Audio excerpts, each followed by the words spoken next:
Okay, Module 5. This week's session, I'm here on the Canvas website. This week's session, what we'd like you to do is go down to Module 5, and you notice Module 5 this week we're doing Business Analytics.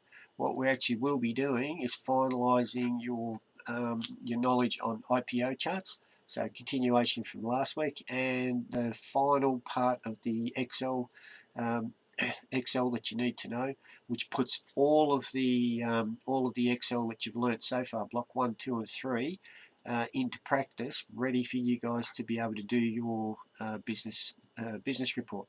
So in other words, what we're going to be doing is testing you or showing you how to complete the spreadsheet with knowledge of VLOOKUP, some ifs, etc., and then use the good old pivot tables to answer questions, which you should do for your business report. So, all right, I'm going into Module 5, and in Module 5, obviously, we're going into the workshop material here.